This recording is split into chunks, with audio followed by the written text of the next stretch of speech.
Federal board 2011 का subjective paper हम solve कर रहे थे। सेक्शन बी के हमने फर्स्ट जो 13 पार्ट्स हैं वो सॉल्व कर लिए थे। अभी हम 14 की तरफ मूव करते हैं। ठीक है, इसको रीड करते हैं जी। यहाँ पे आप स्क्रीन पे देख सकते हैं, मैं इसको मार्क भी कर देता हूँ। Simplify 1 over x square minus 3x plus 2 plus 1 over x square minus 5x plus 6n plus 2 by x square minus 4x plus 3। ठीक है, इसको यहाँ से हम कॉपी करेंगे जी।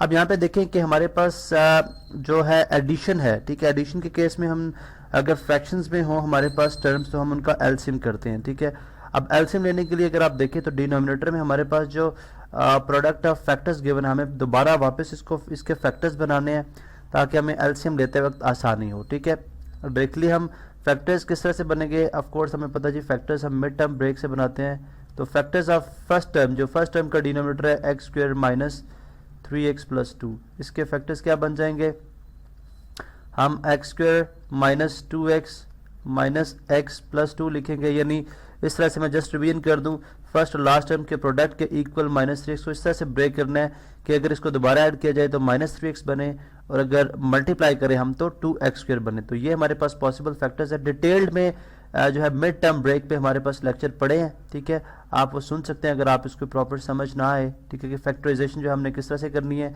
ये x माइनस 2 इसके फैक्टर और x माइनस 1 जो है, x माइनस 2 कॉमन आ गया फिर x माइनस 1 आ गया, तो ये बेसिकली इसके फैक्टर्स आ गए। नेक्स्ट हम फैक्टर्स बनाएंगे, डायरेक्टली मैं लिखूंगा अभी तमाम के फैक्टर्स। ठीक है, factors of x square minus 5x plus 6, इसके फैक्टर आ जाएंगे हमारे पास जी x माइनस 2 और x माइनस 3। इसी तरह से नेक्स्ट है हमारे पास factors of x square minus 4x plus 3, इसके फैक्टर्स हमारे पास आ जाएंगे जी x माइनस 3 और x माइनस 1। ठीक है, यहाँ पे हमारे पास फैक्टर्स आ गए, मैं यहाँ पे अंडरलाइन कर देता हूँ, ये 3 फैक्टर्स हैं। अब हमारे क्वेश्चन की जो शेप है, क्वेश्चन की जो हमारे पास शेप है वो कुछ इस तरह से बन जाएगी कि 1 बाय x माइनस 2 और x माइनस 1। ठीक है, इसी तरह प्लस अगेन यहाँ पे positive sign again 1 by x minus 2 और x माइनस 3 और प्लस 2 बाय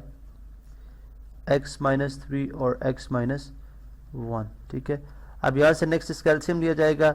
एलसीएम हम उसी तरह से लेंगे जिस तरह हम नंबर्स का नॉर्मली एलसीएम लेते हैं। ठीक है, यानी x माइनस 2 और x माइनस 1। ठीक है, उसके बाद x माइनस 2 x माइनस 3, इसी तरह हमारे पास x minus 3 and x minus 1। ठीक है, हम उसी तरह से एलसीएम ले रहे हैं जी।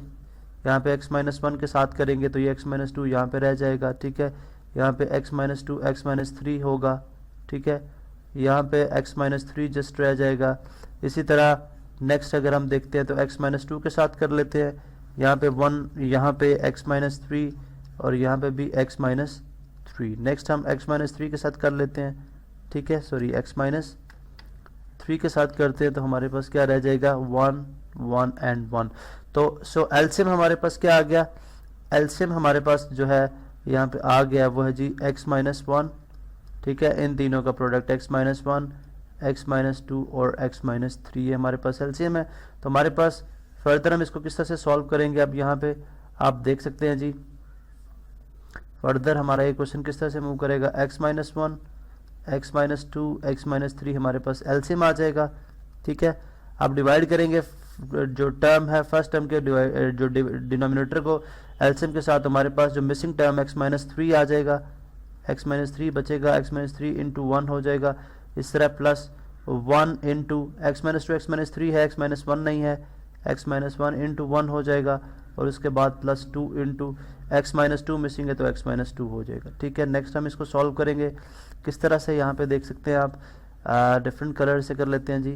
x माइनस 3 मल्टीप्लाई हो जाएगा बिकॉज 1 है तो ये 1 ही रहेगा, plus x minus 1 plus 2x और minus 4 divided by x minus 1 x minus 2 और x माइनस 3। ठीक है, नेक्स्ट स्टेप में क्या हो जाएगा, x प्लस 2x 4x और minus 3 minus 1 minus 4 minus 8 divided by x minus 1। ठीक है, x माइनस 2 और x माइनस 3। ठीक है, अब फर्दर हम इसको सॉल्व करेंगे तो इक्वल 4 यहाँ से कॉमन आ जाएगा, x माइनस 2 रह जाएगा पीछे, x माइनस 1 x माइनस 2 और x माइनस 3। x माइनस 3 यहाँ से हम इजीली क्या x माइनस 2 कैंसिल आउट हो जाएगा, यहाँ पे हमारे पास रह जाएगा जी 4/x-1 x-3। हम दोनों को मल्टीप्लाई करा लें, चाहे फार्मूले से कराएं चाहे जिससे मर्जी, तो 4/x² -4x और माइनस इंटू माइनस प्लस 3 हमारे पास क्या आ जाएगा फाइनल आंसर। तो आपने देखा किस तरह से हमने यहाँ पे इस क्वेश्चन को सॉल्व किया। ठीक है, दोबारा हम क्वेश्चन पेपर की तरफ मूव करते हैं और देखते हैं नेक्स्ट हमने क्या नेक्स्ट हमारा जो है वो शॉर्ट क्वेश्चन में क्या है। नेक्स्ट है जी find the square root of, square root find out करना है। कॉपी कर लेते हैं, हम इसको इजीली फैक्टराइजेशन से ही कर सकते हैं। ठीक है, कंप्लीटिंग लाइक स्क्वायर इसका अगर परफेक्ट स्क्वायर है या फैक्टर्स बनते हैं इसके, तो हम उस फॉर्म में इसको जो है वो कंप्लीट जिसका स्क्वायर रूट फाइंड आउट कर लेंगे, हमें डिवीजन मेथड से करने की ज़रूरत नहीं है। ठीक है, यहाँ पे आप देख सकते हैं जी, हम कहते हैं जी लेट्स से x+1/x जो है वो इक्वल है किसके, a के। ठीक है, नेक्स्ट स्टेप क्या होगा, स्क्वेयरिंग बोथ साइड्स। ठीक है, ताकि ये हम काम क्यों कर रहे हैं, स्क्वेयरिंग बोथ साइड्स, ताकि हम x² + 1 x² की वैल्यू भी फाइंड आउट कर सकें। ठीक है, तो x+1/x का होल स्क्वायर इक्वल्स a², यहाँ पे आ गया a² + b² + 2 × a × b। Complete जो हमारे पास फार्मूला वो अप्लाई करेंगे। ठीक है, x1/x से कैंसिल आउट हो जाएगा, x² + 1/x², ये +2 है, इस तरफ जाके क्या हो जाएगा -2। तो ये हमारे पास x² + 1 x² की भी वैल्यू आ जाएगी। ठीक है, और हमने x+1/x की वैल्यू हमने स्टार्ट में सपोज की है। ये दोनों वैल्यूज हम रिप्लेस करेंगे क्वेश्चन के अंदर। ठीक है, क्वेश्चन के अंदर रिप्लेस हो जाएंगी वैल्यूज। क्वेश्चन की हमारी शेप इस तरह से बन जाएगी जी, a² - 2 का होल स्क्वायर, ठीक है, -4 × a का स्क्वायर और +12। ठीक है, अब हमारे पास ये क्वेश्चन है, अब हम इसको कंटिन्यू करेंगे जी। यहाँ पे आप देख सकते हैं जी ये क्वेश्चन है। अब ये बन जाएगा अगेन a² का स्क्वायर +2 का स्क्वायर -2 × a × b।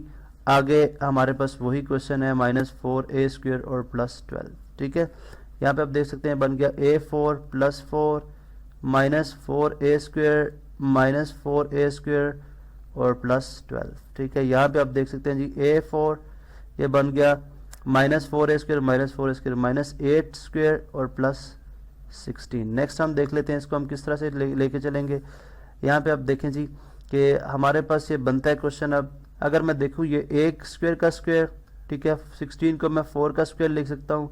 और आप मुझे देखने क्या ये -2ab है अकॉर्डिंग टू फार्मूला, -2a² ये है और b हमारे पास क्या है 4। तो 4 2s are 8, तो -2 × 4 -8a², तो लिहाजा पता चला जी ये है जी a² -4 का होल स्क्वायर। अब अगर आप यहाँ से हम यहाँ से क्वेश्चन को दोबारा से अगर मैं यहाँ से कॉपी करूँ, ठीक है, जस्ट इस क्वेश्चन का ये वाला जो पार्ट है, ठीक है, जस्ट ये वाला जो पार्ट है, यहाँ से मैं अगर इसको कॉपी करूँ तो चलें यहाँ से मैं इसको कॉपी करता हूँ जी। यहाँ से क्वेश्चन हमारे पास ये बन जाएगा, यहाँ पे मैं इसको पेस्ट कर देता हूँ। अब अगर मैं इसका यहाँ पे इसका स्क्वायर रूट लूँ, ठीक है, इसका मैं स्क्वायर रूट यहाँ पे ले लूँ, ठीक है, इसका मैं यहाँ पे स्क्वायर रूट ले लूँ, तो ये किसके इक्वल हो जाएगा, ये इक्वल है a² - 4 का होल स्क्वायर।